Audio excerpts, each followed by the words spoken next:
Ma'asyiral muslimin yang dimuliakan Allah Subhanahu wa taala, kisah Nabi Yahya ini berbeda dengan kisah-kisah para nabi yang lainnya. Karena Nabi Yahya ini salah satu nabi yang dipisahkan antara kepala dan badannya ataupun dipenggal karena suruhan raja Herodia kala itu, dan kepalanya dijadikan mahar wanita pelacur. Sehingga kisahnya ini memang menarik untuk kita kisahkan, dan nanti syarat dengan pelajaran kalimat per kalimat dalam Al-Quran, tepatnya dalam surah Maryam.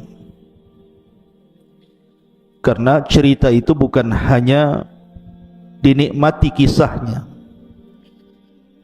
tetapi cerita dalam Al-Quran itu setiap ayat per ayat itu ada makna yang harus dipikirkan dan diusahakan untuk diamalkan. Makanya Allah Subhanahu wa taala mengatakan Iqra, baca. Bukan hanya dibaca saja, tetapi juga tadabbur ayat-ayat dalam Al-Quran. Kisah Nabi Yahya ini tidak lepas daripada kisah Nabiullah Zakaria. Baik, kita akan masuk pada surah Maryam ayat kedua dan seterusnya. Allah Subhanahu wa taala berfirman, Kaf ha ya ain sad, Dzikru rahmati rabbika abdahu Zakaria. Kaha ya ain sad ini adalah huruf-huruf hijaiyah yang banyak di permulaan Al-Quran atau di permulaan surat-surat dalam Al-Quran. Ahli tafsir, kalau antum baca tafsir, biasanya tidak ada yang mentafsirkan, hanya mengatakan Allah lebih tahu tentang maknanya. Tetapi para ulama berikan penjelasan, kalau ada penggalan-penggalan huruf hijaiyah seperti alif lam mim, alif lam ra, atau seperti di sini ka ha ya ain sad, atau toha, yasin, dan yang semacamnya. Kenapa Allah Subhanahu wa taala selalu letakkan di permulaan surat dalam Al-Quran? Karena Allah letakkan sebagai tantangan Allah kepada orang-orang yang diturunkan Al-Quran kepada mereka. Nah, Quran itu turun di mana? Turun di Mekah. Dan orang-orang Mekah kala itu berbahasa Arab, dan Al-Quran turun menggunakan bahasa Arab. Seolah-olah Allah ingin katakan, bahasa kalian sama dengan bahasa Quran, menggunakan bahasa Arab. Artinya bahwa bahasa yang kalian rangkai itu tidak lebih daripada alif sampai ya. Sama dengan Quran juga sama, tidak lebih daripada alif sampai ya. Kalau kalian meragukan Al-Quran, maka silahkan rangkai dengan huruf hijaiyah yang kalian hafal dari alif sampai ya itu kalimat-kalimat semacam Al-Quran. Makanya Allah mengatakan, Qul hatu burhanakum in kuntum shadiqin. Ya. Ma'asyiral muslimin yang dimuliakan Allah Azza wa Jalla, ini bentuknya tantangan gitu ya. Kalau kalian tidak yakin dengan Al-Quran, Quran kan pakai bahasa kalian, buat seperti Quran. Itu maksudnya kenapa potongan-potongan huruf hijaiyah ini selalu diletakkan di permulaan surat dalam Al-Quran. Begitu penjelasan para ulama. Kemudian Allah mengatakan penjelasan rahmat Tuhanmu kepada hambanya Zakaria. Idnada rabbahu nidaan khafiyah. Ketika dia berdoa kepada Tuhannya dengan doa yang sangat lembut. Artinya dengan doa yang tidak perlu diteriakkan, karena Allah itu dekat dengan kita. Makanya sahabat Nabi SAW pernah berkata kepada Rasul, Ya Rasulullah, Arabbuna qaribun am ba'id? Rasul, Tuhan kita ini jauh apa dekat? Wa idza kana qaribun fa nunaji, wa idza kana ba'idun fa nunadi. Kalau memang dia dekat, kita bisik-bisik saja. Tapi kalau dia jauh, kita panggil-panggil. Maka Allah Subhanahu wa taala turunkan ayat, wa idza sa'alaka ibadi anni fa inni qarib. Apabila hamba-hambaku bertanya soal aku ya Muhammad, katakan aku dekat. Jadi tidak perlu doa itu teriak-teriak. Doa itu tidak perlu berteriak-teriak, tetapi dengan cara nidaan khafiyah, seperti doanya Zakaria. Kemudian Allah mengatakan, qala rabbi inni wahanal azmu minni wasta'ala ar-ra'su syaiba. Zakaria berkata, ya Rabb, sesungguhnya telah lemah tulang ini, dan juga sesungguhnya rambut ini telah beruban memutih. Walam akun bidu'aika rabbi syakiya, dan aku menjadi dengan doa kepadamu tidak pernah kecewa. Artinya dia terus berdoa dan tidak pernah bosan untuk tidak berdoa. Dan harusnya seperti itu, ikhwan. Yang tahu nilai sebuah doa itu para nabi. Kadang-kadang orang itu kalau ada masalah bukan mengadu kepada Allah, malah nulis status. Jadi minta bantuan kepada orang-orang yang ada di Facebook, yang ada di Instagram. Yang membuat masalah itu Allah, yang mengangkat juga Allah. Jadi kalau ada masalah tidak perlu ditulis di status. Ini aneh, setiap ada masalah mesti ditulis status. Lagi galau, ngapain orang coba tulisan begitu? Minta kepada Allah Azza wa Jalla, masalahnya diselesaikan. Makhluk itu tidak bisa menyelesaikan masalah. Makanya Zakaria mengajarkan kepada kita, jangan pernah bosan berdoa. Kemudian Allah mengatakan, wa inni khiftul mawaliya min warai wa kanat imraati akhiran fahabli min ladunka waliyan yarithuni wa yarithu min ali ya'qub waj'alhu rabbi radiyya. Kemudian Zakaria mengatakan, dan sungguh aku khawatir keluargaku, kerabatku dari belakangku, maksudnya kalau tidak ada keturunan, dan dia istriku seorang yang mandul. Artinya secara medis tidak mungkin melahirkan, karena orang mandul tidak mungkin melahirkan. Fahabli min ladunka waliya, maka berilah kepadaku dari sisimu waliya, pertolongan. Untuk apa? Yarithuni, agar dia mewarisi diriku. Wa yarithu, dan mewarisi min ali Ya'qub, dari keturunan Ya'qub. Waj'alhu rabbi radiyya, dan jadikanlah dia Tuhanku seorang hamba yang diridhai. Dari sini menunjukkan bahwa Zakaria itu masih nabi-nabi Bani Israel. Karena ketika dia mengatakan yarithu min ali Ya'qub, menunjukkan bahwa ada garis keturunan antara Zakaria dengan Nabi Allah Ya'qub. Dan Ya'qub itu namanya Israel, keturunannya disebut Bani Israel, dan Zakaria itu satu di antara nabi Bani Israel. Kemudian Allah mengatakan, ya Zakaria, inni nubashiruka bi ghulamin ismuhu Yahya. Wahai Zakaria, sesungguhnya kami beri kabar gembira kepadamu akan lahir seorang anak laki-laki namanya Yahya. Lam naj'al lahu min qablu samia, di mana nama Yahya itu belum pernah ada nama seperti itu sebelumnya. Jadi nama Yahya itu nama satu-satunya yang Allah berikan kepada putranya Zakaria. Sebelumnya tidak ada orang namanya Yahya. Kalau sekarang banyak nama Pak Yahya itu. Di mana rumah Pak Yahya? Sebelah sana. Tapi sebelum itu, di zaman Nabi Yahya, tidak ada nama Yahya kecuali putra Zakaria. Maksudnya seperti itu. Kemudian qala rabbi anna yakunu li gulamun wa kanat imraati akhiran wa qad balagtu minal kibari itiyan. Zakaria pun mengatakan, ya Tuhanku, bagaimana aku akan memiliki anak gitu kan, sementara usiaku sudah tua renta, istriku pun mandul, dan sungguh aku telah sampai usia yang lanjut, itiya, dan sangat tua renta. Tetapi lihat jawaban Allah, qala kadzalika qala rabbuka huwa alayya hayyin wa qad khalaqtuka min qablu wa lam taku syai'an.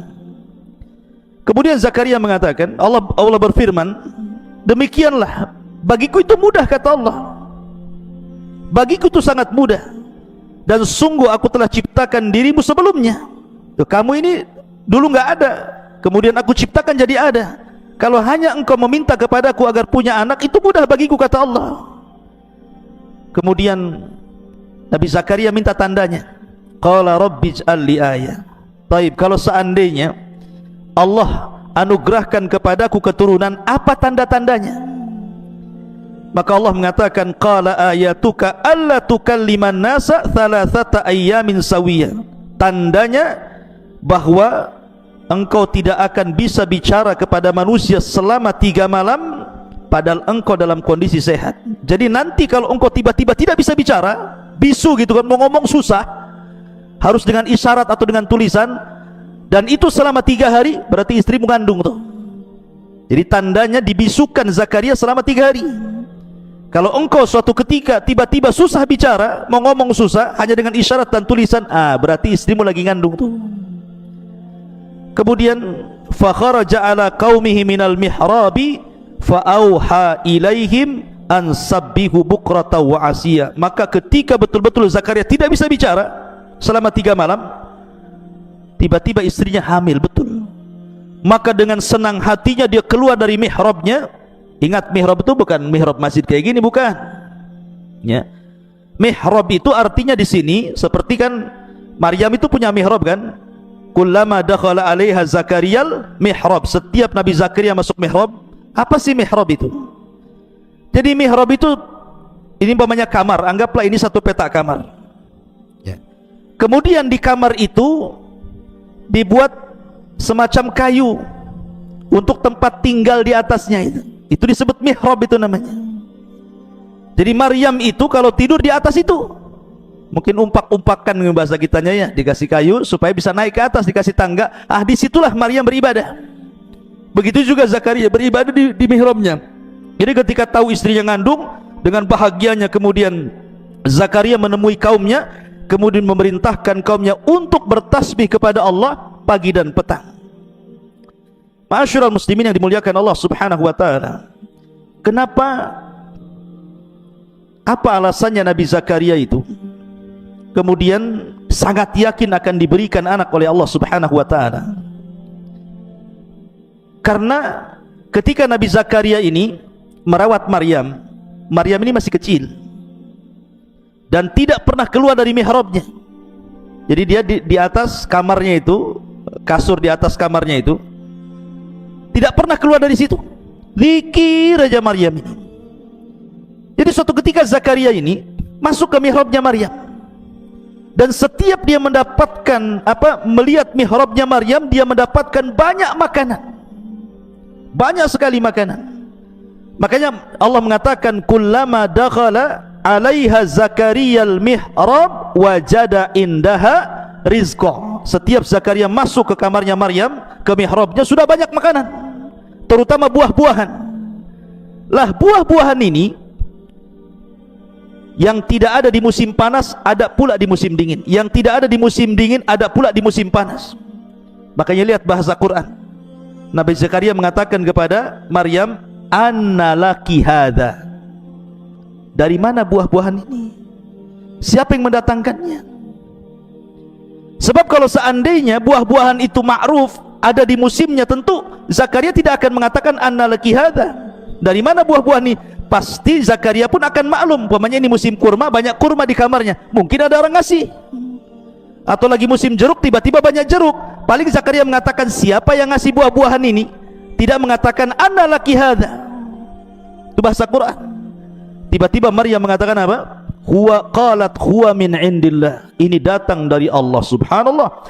Ketika Maryam mengatakan demikian, langsung masuk ke akal Zakaria.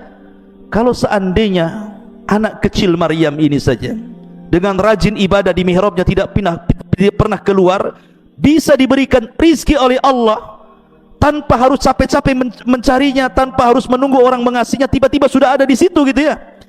Kemudian yang lebih heran lagi, makanan di musim panas ada pula di musim dingin, buah-buahan di musim dingin ada pula di musim panas.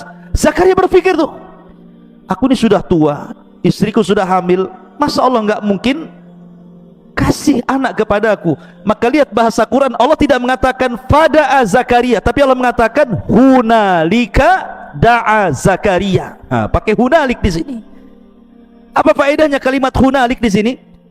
Seolah-olah begini, mumpung ada kesempatan ketika dia melihat Maryam rajin ibadah kemudian diberikan rizki, maka besoknya Zakaria pun ikut-ikut cara Maryam, masuk ke mihrabnya, beribadah terus, berdoa terus. Dari situlah kemudian Jibril datang dan menghabar gembirakan kepada Zakaria akan kelahiran Yahya. Hunalika da'a Zakaria rabbah. Dan itu kedahsyatan doa dan ibadah. Lihat ketika Allah mengatakan malaikat datang ke Zakaria menghabarkan gembira, sedang apa Zakaria? Wa huwa qaimun yusalli, kan gitu ya. Wa huwa qaimun yusalli fil mihrab. Jadi malaikat ketika menghabarkan bahwa Zakaria itu akan melahirkan, atau bukan dia yang melahirkan, istrinya akan melahirkan Yahya, Zakaria sedang sholat. Kenapa Allah Subhanahu wa ta'ala tidak menyebutkan Zakaria sedang tidur, Zakaria sedang ngobrol, Zakaria sedang main, Zakaria sedang jalan? Kok sedang sholat diberikan kabar? Kata para ulama, lihat bagaimana sholat itu bisa menyelesaikan sebuah permasalahan. Makanya Nabi SAW kalau ada masalah itu segera sholat, kemudian meminta kepada Allah supaya masalahnya diselesaikan. Maka sholat itu sesuatu yang sangat penting dalam kehidupan umat manusia ini. Taib, setelah kemudian Allah Subhanahu wa ta'ala anugerahkan Zakaria seorang putra namanya Yahya. Nabi Yahya ini, ikhwatu fiddin, muliakan Allah Azza wa Jalla, orangnya aneh karena selalu hidup di hutan. Jadi kecil-kecil itu hidup di hutan dia tidak pernah bergaul dengan kawan-kawan sebayanya. Sendiri dia hidupnya. Masih kecil belum balik itu dia tidak pernah main sama kawan-kawannya, sampai kawan-kawannya mengatakan, "Hayyanal abmana, yuk kita main sama kita." Di zaman sekarang yuk kita main kelereng, main apa lagi, petak umpet, berenang, main futsal gitu ya zaman sekarang kan.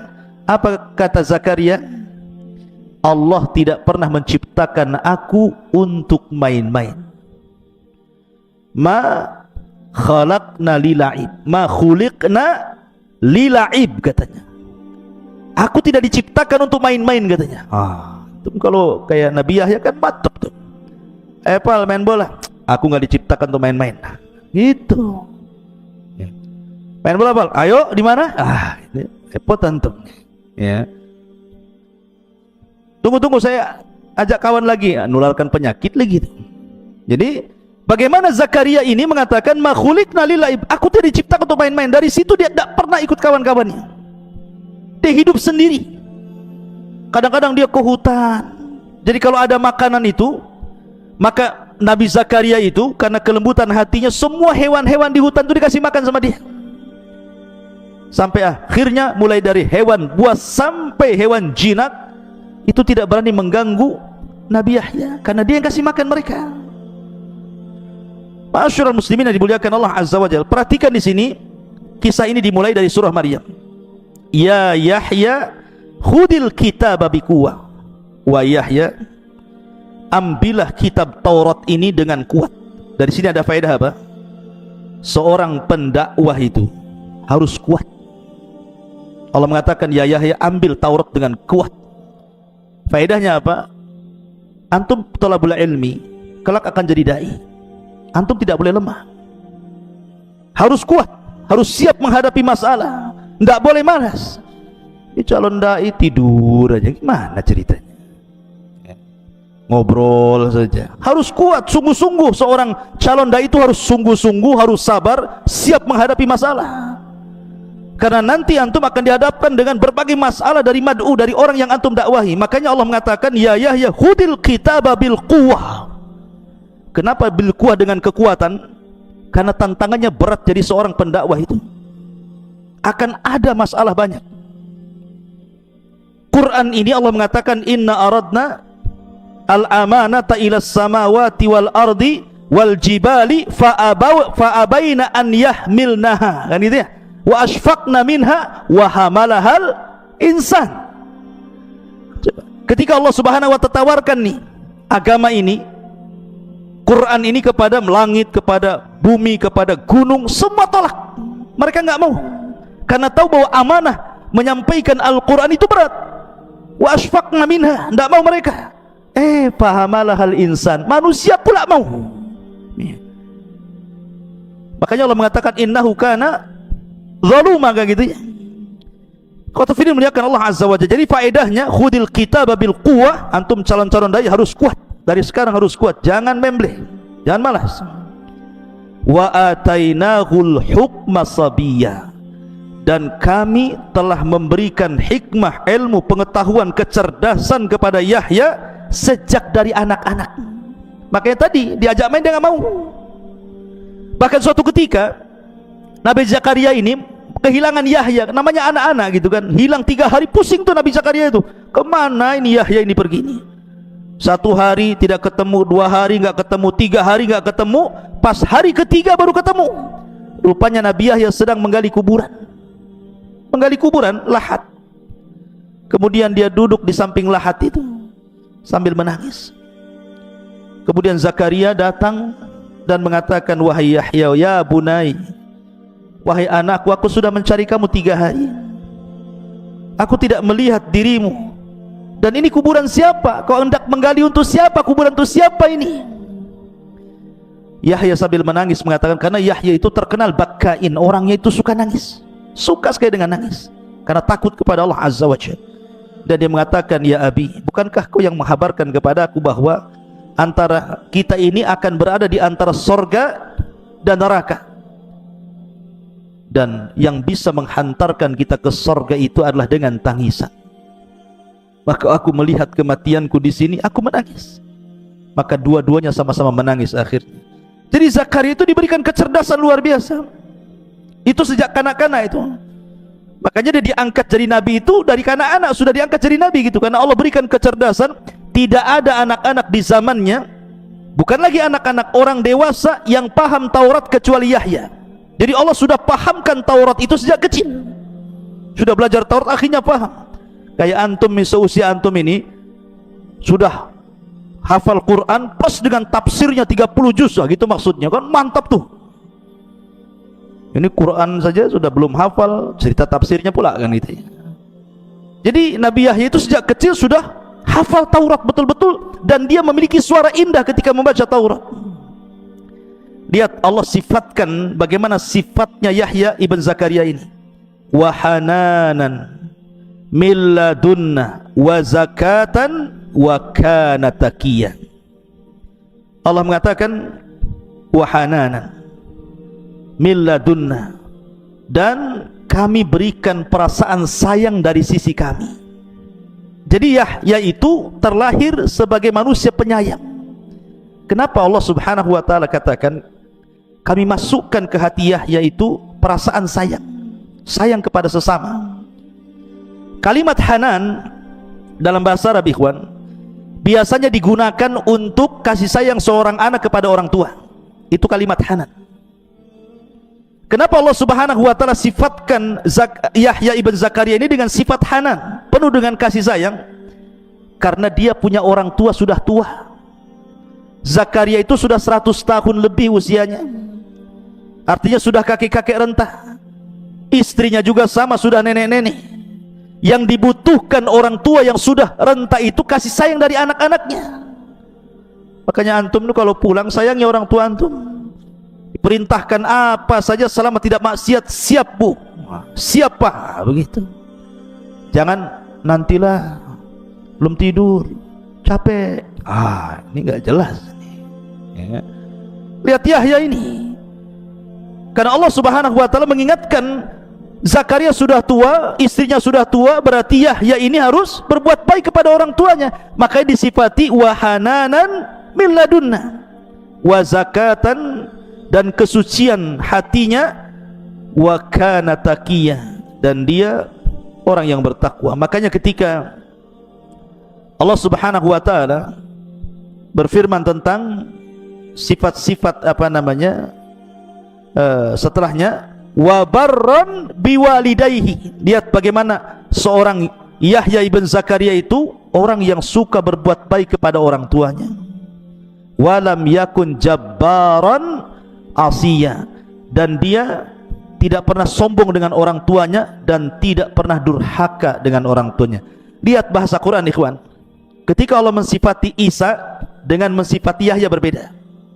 Di sini Allah mengatakan apa? Wa barram biwalidayhi wa lam yakun jabbaran asiya. Pakai asiya. Tapi ketika mensifati Isa apa? Wa lam yakun jabbaran syakiyah. Ketika Allah menyebutkan Isa menggunakan syakiyah. Ketika Allah mensifati siapa? Yahya, asiya. Apa bedanya syakiyah dengan asiya itu? Kalau syakiyah itu di atasnya asiya. Jadi lebih parah lagi, kurang ajarnya gitu ya. Kenapa? Ketika kemudian Allah mensifati Nabi Isa bahwa dia bukan orang yang sombong kepada orang tuanya dan tidak pernah kurang ajar sekali kepada orang tuanya, karena Yahya itu masih ada ibu, masih ada bapak. Sehingga kalau seandainya seseorang anak punya ibu bapak, suatu ketika mungkin dia tidak nurut sama ibunya, kemudian ibunya sakit hati, ada yang kasih nasihat suaminya, memberikan kesabaran. Makanya masih terhibur ibunya dengan suaminya walaupun anaknya kurang ajar gitu ya. Lah makanya menggunakan Asia. Beda dengan Isa. Isa hanya punya ibu, tidak punya suami gitu ya. Sehingga kalau dia disakiti anaknya, sakit hatinya itu dalam. Makanya ini juga risalah kepada orang-orang yang hanya punya ibu dan sudah tidak punya ayah. Maka jangan sakiti hati ibu Anda, karena sakitnya itu lebih dalam dibandingkan ketika masih ada suaminya. Itu maksudnya di situ ya. Ini pelajaran besar juga bagi antum yang syukur-syukur antum masih punya kedua orang tua. Allah mengatakan wassalamun alaihi yauma wulida wa yauma yamutu wa yauma yub'atsu hayya. Gak apa-apa kita akhirkan nanti isyanya. Dan sejahteralah atas Yahya pada hari dilahirkan, pada hari dia meninggal, dan pada hari dia dibangkitkan. Dan itulah keinginan kita, selamat saat dilahirkan, selamat saat diwafatkan, dan selamat saat dibangkitkan. Tapi ini sedikit kisah daripada dalam surah Maryam. Kita masuk pada kisah inti. Ma'asyiral muslimin yang dimuliakan Allah Azza wa Jalla. Di zaman Nabi Yahya itu hidup 3 nabi. Pertama Zakaria, yang kedua Isa, yang ketiga Yahya. Ini hidup sezaman. Zakaria, Yahya, Isa hidup sezaman.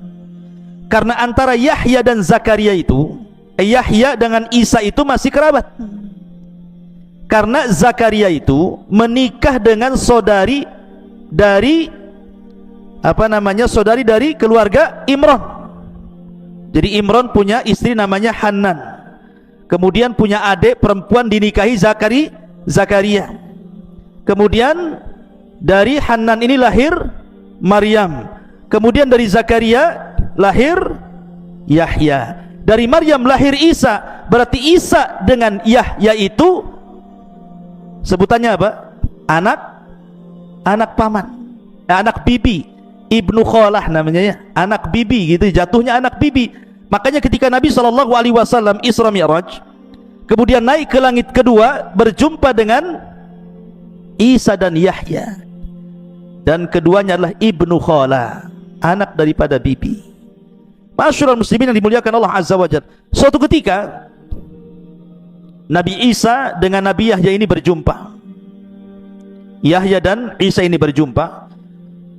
Kemudian Allah Subhanahu wa taala berwasiat kepada Nabi Yahya dengan 5 wasiat. Wahai Yahya, aku beri kau 5 wasiat.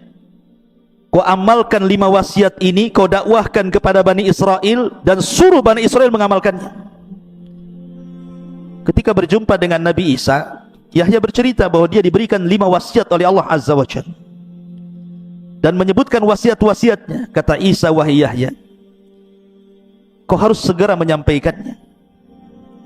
Apakah aku yang harus menyampaikan wasiat itu ataukah dirimu?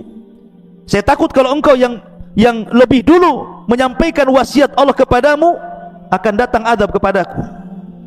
Begini saja, biar saya yang menyampaikan, kumpulkan Bani Israel. Akhirnya kemudian dikumpulkanlah di Baitul Maqdis Bani Israel. Kemudian Nabi Isa pun menyampaikan wasiat Allah kepada Nabi Yahya. Berapa wasiat? 5 wasiat. Saya ringkas saja karena panjang. Pertama, an ta'budullaha wa la tusyriku bihi syai'an. Jangan sekutukan Allah dan sembahlah Allah saja. Tauhid. Wasiat pertama tauhid. Sembahlah Allah, jangan sekutukan Allah dengan siapapun. Yang kedua, wa amurakum bisalah, dan aku perintahkan kalian dengan salat. Fa innallaha azza wa jal yansibu wajhahu liwajhi abdihi ma lam yaltafit fa idza shallaitum fala taltafitu. Yang kedua, laksanakan salat dan jangan menoleh ketika salat, sebab Allah selalu menghadapkan wajahnya kepada hambanya selama hamba itu tidak menengok dalam salatnya. Kemudian yang ketiga, wa amurakum bisyam, aku perintahkan kalian untuk berpuasa. Kemudian yang keempat, wa amurakum bisadaqah, ya, dan aku perintahkan untuk sedekah. Subhanallah, sedekah ini tinggi nilainya setelah tauhid, salat dan puasa. Kemudian yang terakhir, wa amurakum bidzikrillah, dan aku perintahkan kalian untuk memperbanyak zikir kepada Allah Subhanahu wa taala. Ketika Nabi SAW menyampaikan hadis ini, maka Rasul mengatakan, sebagaimana Yahya diberikan wasiat 5 perkara untuk disampaikan kepada umatnya, maka aku juga diberikan wasiat oleh Allah 5 perkara agar kusampaikan kepada umatku. Kata Nabi SAW, wa ana amurakum bi khamsin Allahu amarani bihinna, dan saya perintahkan kepada kalian 5 perkara sebagaimana Allah perintahkan 5 perkara kepadaku. Yang pertama, bil jamaati, yang kedua bis sam'i, yang ketiga bil ta'ati, yang keempat bil hijrati, dan yang kelima bil jihadi fi sabilillah. Pertama, bil jamaah, maksudnya jamaah ini jangan keluar dari ketaatan kepada pemimpin, karena itu ciri-ciri khawarij. Yang kedua, mendengar kepada pemimpin, jangan bermaksiat selama perintahnya itu ma'ruf. Kemudian yang ketiga, taat selama perintahnya tidak maksiat. Kemudian yang keempat, hijrah. Hijrah di sini maksudnya dari perkara buruk menjadi perkara baik, dari lingkungan buruk menjadi ke lingkungan yang baik, dari negara kafir ke negara Islam, dan begitu seterusnya. Mana hijrah ini luas. Kemudian yang terakhir, bil jihad fi sabilillah, untuk berjihad di jalan Allah, baik dengan jiwa, dengan harta, dengan waktu, dan begitu seterusnya. Intinya bahwa di sini antara Yahya dengan Isa itu sezaman, cuman bedanya kalau Yahya itu nabi dan dia meneruskan syariatnya Nabi Musa, menyampaikan Taurat. Tetapi kalau Isa itu bukan hanya nabi tapi rasul, karena diturunkan padanya kitab Injil, dan yang pertama kali beriman kerasulan Isa adalah Yahya. Jadi Yahya itu didustakan dakwahnya. Justru yang pertama kali beriman kepada Isa itu Nabi Yahya, karena dia juga seorang nabi. Karena kurang lebih para nabi itu ketika berdakwah didustakan. Baik, karena juga waktu, kita langsung saja. Lalu bagaimana kisah wafatnya Nabi Yahya ini? Kisah wafatnya memang sangat tragis sekali. Dahulu ada seorang raja, seorang hakim di Palestina, namanya Herodia, yang sebelumnya dipimpin oleh Herodus. Namanya dulu Herodus, kemudian meninggal Herodus, diganti dengan Herodia. Dialah hakim Palestina kala itu. Dan Herodia ini dia suka dengan anak perempuan daripada bibinya. Jadi dia suka dengan anak perempuan bibinya. Dan dalam syariat Nabi Yahya tidak boleh menikah dengan kerabat seperti itu, karena itu mahram dan haram hukumnya. Itu syariat dulu. Ya, kalau syariat sekarang kan sepupu boleh menikah. Kalau zaman dulu mungkin nggak boleh. Lah kadang raja ini kan sudah terlampau cinta dengan wanita itu, anak daripada saudarinya. Dalam riwayat saudarinya ada yang mengatakan anak bibinya itu yang cantik sekali itu. Masalahnya ibu daripada putri itu adalah orang yang paling bermusuhan dengan Nabi Yahya. Ibunya itu adalah wanita yang paling bermusuhan dengan Yahya, tidak suka dengan dakwahnya Nabi Yahya. Kemudian akhirnya terdengarlah bahwa raja akan menikah dengan orang yang tidak boleh dalam syariat Yahya dinikahi. Ketika itu Nabi Isa bin Maryam memerintahkan Yahya untuk mengajari Hawariyun, para sahabat-sahabat Isa ibn Maryam. Lah salah satu fatwa yang difatwakan oleh Yahya kepada Hawariyun itu, tidak boleh menikah dengan seorang wanita yang masih ada hubungan kerabat, seperti Raja Herodia ini dengan wanita tadi. Menyebarlah fatwa Nabi Yahya ini dari mulut ke mulut, dari telinga ke telinga, sampailah ke istana. Dan ingat, Nabi Yahya itu punya pengaruh. Dia seorang orator. Kalau dia ceramah itu terpengaruh manusia banyak. Jadi ketika mendengar fatwa seperti itu, raja marah gitu ya. Bagaimanapun fatwa itu mengganggu istana. Artinya bahwa istana terganggu dengan fatwa itu. Akhirnya kemudian suatu ketika wanita itu karena takut tidak jadi nikah dengan raja, maka sang ibu dari wanita yang hendak dinikahi raja itu disuruh menghantarkan khamar kepada raja. Itu diminum. Maka Herodia pun meminum khamar, maboklah. Ketika mabok itulah ibunya mengatakan kepada anak putrinya, berdandanlah dengan dandanan yang paling cantik, lewatlah di hadapan raja. Akhirnya dia pun dandan dengan dandan cantik. Raja lagi mabok, kemudian lihat wanita yang dicintainya tiba-tiba lewat dengan dandan yang paling cantik. Makin gila dia. Gila kuadrat namanya. Udah gila-gila lagi. Gila di atas gila ya. Maka akhirnya dikejarnya wanita itu dan mengatakan, ayo nikah sekarang, ayo nikah sekarang gitu ya. Tetapi wanita ini sudah dibisikin oleh ibu yang kafir ini dan mengatakan, kalau raja menghendaki supaya cepat nikah, maka katakan kepada sang raja, maharnya kepala Yahya, maharnya kepala Nabi Yahya. Subhanallah ya. Akhirnya kemudian ketika wanita itu ngomong sama raja, kau boleh menikahi diriku, tapi saya minta maharnya kepala Nabi Yahya. Raja ini kan bagaimanapun masih menghormati, karena terkadang dia pun minta fatwa kepada Nabi Yahya.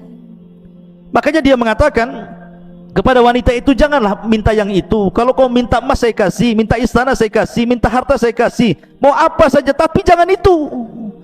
Tapi wanita itu mengatakan, tidak, itu mahar saya. Dengan sebab itulah akhirnya Herodia ini, Raja Herodia ini mengutus pasukan untuk menangkap Yahya dan memenggal kepalanya. Diutus pasukan besar. Lah Yahya sedang mengajar di masjid. Hawariyun, orang-orang Isa bin Maryam, sahabat-sahabat Isa bin Maryam, tiba-tiba masjid dikepung. Akhirnya Nabi Yahya pun dijemput dari mihrabnya, kemudian dipenggal kepalanya, dipisahkan dengan badannya. Celakanya lagi, badannya dikirim kepada bapaknya Zakaria. Zakaria masih hidup, tapi anaknya sudah mati. Coba perasaan orang tua, tiba-tiba dikirim jasad anaknya, kemudian kepalanya diletakkan di bejana emas, kemudian dikirim ke istana. Gimana perasaan Zakaria selaku bapak? Tahu-tahu ada jasad anaknya di situ ya. Akhirnya kepala Nabi Yahya ini diletakkan di bejana emas, dikirim ke istana. Ketika melihat kepala Yahya di bejana emas, wanita fajirah, wanita baghi ini tiba-tiba tertawa terbahak-bahak. Subhanallah. Al jaza min jinsil amal. Jazaa'ul ihsan ilal ihsan, jazaa'us sayyi'ati ila sayyi'ah. Balasan keburukan itu akan ditimpakan keburukan yang sama. Karena Allah yang mengatakan dalam Al-Qur'an, apakah kalian mengira, am hasibtum apakah kami mengira annallaha ghafilan amma ya'malu zalimun? Allah itu zalim, Allah lalai dari orang-orang yang melakukan kezaliman? Tidak, Allah tidak pernah lalai dari kezaliman manusia.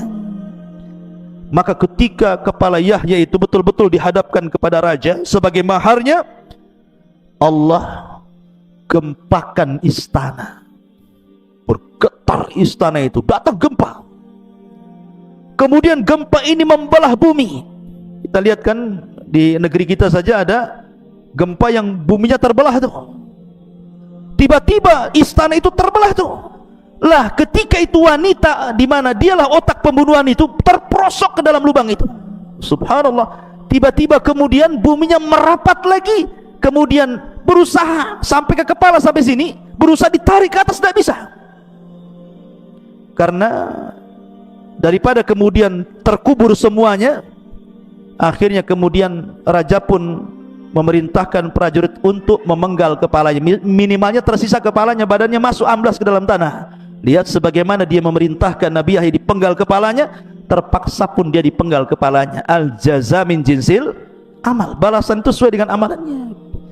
Ini satu pendapat bahwa kematian Yahya seperti itu. Ada yang mengatakan bahwa Yahya meninggal dunia itu, kila dikatakan bahwa Herodus atau Herodia ini, ada yang mengatakan kalau dari kan Raja Herodia ini cerita Herodus, raja sebelumnya. Jadi Herodus ini karena zamanu Yahya alaihi salatu wassalam malikun yud'a Herodus. Dulu di zaman Nabi Yahya ada seorang raja yang dipanggil dengan sebutan Herodus. Wa kana lahu ibnatu baghiyin ismuha Uzail. Ismuha Azbil. Mana ini? Bisa dibaca Uzbil, Azbil, itulah nama perempuannya. Jadi ibnatu baghi. Jadi Herodus ini punya berzinah dengan seorang wanita, lahir anak perempuan, namanya ibnatul baghi.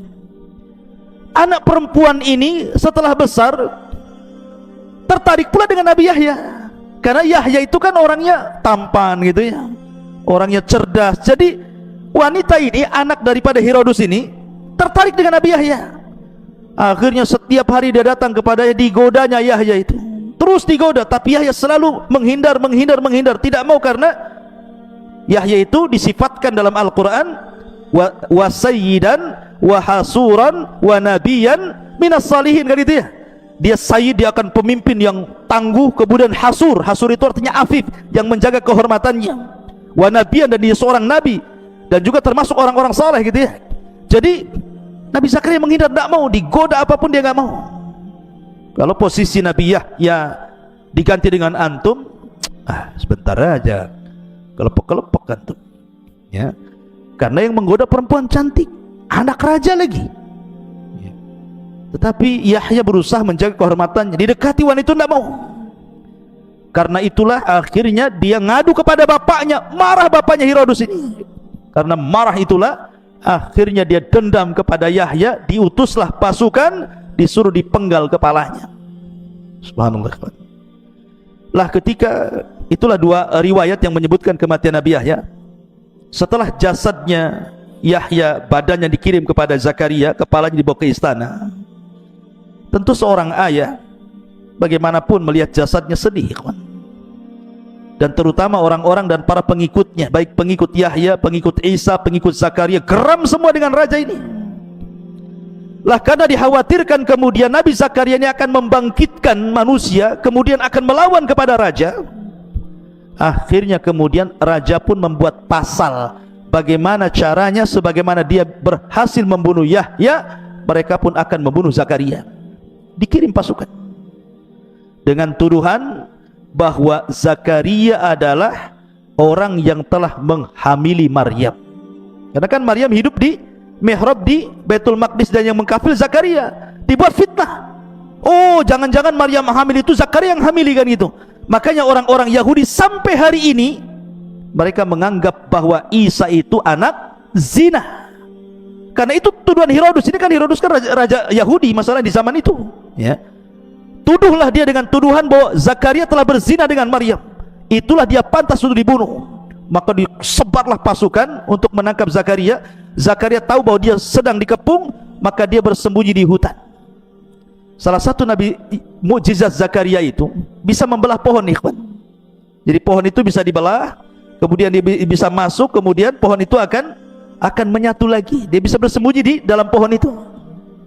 Jadi pasukan ini ke hutan nyari-nyari Zakaria, nggak ketemu.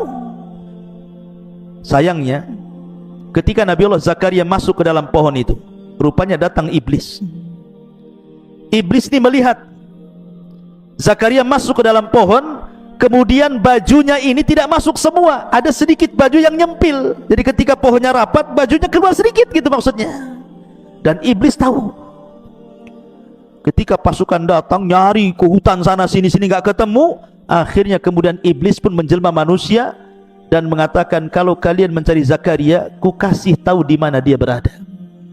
Kata iblis, tuh di pohon sana, kau bawa gergaji pohon sana, maka kalian akan berhasil membunuh Zakaria.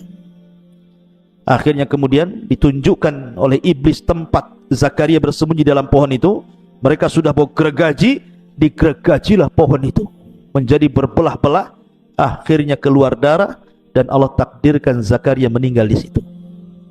Lihat bagaimana anak dan bapak dua-duanya dibunuh dengan cara sadis oleh orang-orang Yahudi di zaman itu. Cukup sampai di sini? Tidak. Isa masih hidup. Isa kan masih hidup. Akhirnya setelah mereka berhasil membunuh Yahya, membunuh Zakaria, targetnya sekarang Isa. Tidak mungkin Isa diam. Pasti akan memberikan pengaruh. Itu kata raja. Akhirnya bunuh juga Isa. Dikepunglah orang-orang itu, mengepung rumah Isa bin Maryam, yang ketika itu Isa sedang mengajarkan kepada orang-orang Hawariyun. Beberapa orang saja Hawariyun Isa itu. Dan ingat, kalau antum berjumpa dengan orang-orang Nasrani ataupun orang-orang yang mu'alaf masuk Islam dan dulunya dia seorang Nasrani, biasanya keyakinan yang tersebar di antara mereka bahwa yang diserupakan dengan Isa adalah pengkhianat. Pengkhianat, salah satu murid Isa yang berkhianat. Memang ada pendapat seperti ini, tetapi dalam Islam pendapat yang kuat bukan. Yang diserupakan dengan Isa adalah muridnya Isa sendiri, bukan murid Isa yang berkhianat. Ya. Dan itu pendapat kita kaum muslimin. Jadi yang meninggal itu, yang disalib, yang ditangkap, disalib, dibunuh itu salah satu murid Isa, bukan murid Isa yang berkhianat sebagaimana yang mereka sangkakan seperti itu. Sebagaimana fatwa daripada Syekh Shalih Fauzan hafizahullah taala. Jadi yang meninggal itu salah satu muridnya. Lah muridnya ini berkorban untuk nabinya. Ketika Isa mengatakan, siapa di antara kalian yang mau Allah jadikan wajahnya serupa dengan wajahku, maka dia akan menjadi saudaraku kelak di sorga, menjadi temanku di sorga. Maka yang paling mudah mengatakan, saya wahai Nabi Allah. Maka akhirnya diusaplah wajahnya oleh Isa. Kemudian wajahnya persis mirip dengan Isa bin Maryam. Kemudian Isa merintahkan Hawariyun yang lainnya untuk menyebar, pergi, menghindar, dan disuruh mendakwakan Injil supaya Nasrani ajaran Injil kemana-mana. Tetapi setelah mereka pergi, yang ada di rumah itu cuma dua, Isa dengan salah satu muridnya yang diserupakan dengan Isa. Maka Isa pun kemudian oleh Allah ditidurkan, inni mutawaffika, ya Isa, aku wafatkan. Mutawaffi di sini artinya apa? Allah tidurkan, bukan Allah matikan, Allah tidurkan. Makanya doa setelah tidur apa? Siapa yang hafal doa setelah tidur? Doa setelah tidur apa? Alhamdulillahilladzi amatana ba'dama ahyana ba'dama amatana wa ilaihi nusyur, kan itu. Ya Alhamdulillah, segala puji bagi Allah yang telah menghidupkan dari kematian. Berarti mati tidak harus hilang nyawanya. Tidur itu disebut mati juga, gitu maksudnya di sini ya. Maka kalimat inni mutawaffika wa rafi'uka ilayya, sesungguhnya aku wafatkan, maksudnya aku tidurkan dan aku angkat engkau hai Isa. Ketika Allah sudah angkat ke langit, datanglah rumah itu dikepung oleh tentara raja itu. Kemudian ditangkaplah orang yang menyerupai Isa, padahal itu murid setianya Isa. Hawariyun Isa ditangkap, kemudian dibunuh, disalib. Maka orang Yahudi mengatakan, qatalnal masih ibn Maryam, kami sudah membunuh al-Masih ibn Maryam. Allah bantah, wa ma qataluhu wa ma sallabuhu walakin syubbiha lahu bal rafa'ahu Allahu ila sama. Mereka tidak membunuh Isa, mereka tidak menyalib Isa, bahkan yang dibunuh dan yang disalib, yang diserupakan Isa, bahkan Isa diangkat ke langit. Ya, sekaligus tiga nabi jadi target. Kalau Allah subhanahu wa ta'ala tidak angkat Isa ke langit, tentu Isa pun jadi sasaran pembunuhan. Tetapi sudah kudrah, sudah kudrat Allah, artinya kehendak Allah bahwa seorang Rasul tidak mungkin mati dibunuh. Rasul tidak mungkin mati dibunuh, karena Rasul itu membawa syariat baru. Tidak mungkin Nabi yang membawa syariat baru, Rasul gitu ya, dibunuh. Makanya lihat para Rasul ulul azmi itu, mereka tidak mati dibunuh supaya bisa menyebarkan risalahnya. Dan para ulama mengatakan ketika Isa naik ke langit, maka Isa sudah menyampaikan seluruh risalah Injil kepada kaumnya. Artinya ketika diangkat itu sudah tidak lagi ada beban menyampaikan Injil. Makanya ketika turun di akhir zaman, dia tidak lagi diperintahkan Allah untuk menyebarkan Injilnya, tetapi ada tugas lain. Pertama, intinya tugasnya adalah membunuh Dajjal. Kemudian setelah itu mematahkan salib, membunuh babi, dan berhukum dengan hukum keadilan. Dan Isa akan hidup di akhir zaman. Adapun apakah Isa menikah kemudian punya anak, wallahu a'lam, hadisnya juga lemah. Tapi yang jelas Isa akan turun di akhir zaman, menunjukkan bahwa kenapa Isa turun di akhir zaman. Salah satu faedahnya bantahan kepada orang Yahudi dan Nasrani. Apa bantahan kepada Yahudi? Kalian ngomong aku sudah mati, ini aku turun loh, aku masih hidup. Nah gitu maksudnya. Adapun bantahan kepada Nasrani, karena Isa sholat di belakang Imam Mahdi, nggak mungkin Tuhan sholat di belakang Imam Mahdi. Mereka kan mengatakan bahwa Isa itu Tuhan, ada yang mengatakan Isa anak Tuhan, Isa satu di antara 3 Tuhan, kan itu ya? Tidak. Isa sholat di belakang Imam Mahdi, menunjukkan dia hamba Allah dan Rasulnya. Kita tidak membeda-bedakan para nabi dan Rasul, termasuk Isa di Maryam kita beriman, dan kita mencintai Isa sebagaimana mencintai para nabi yang lain.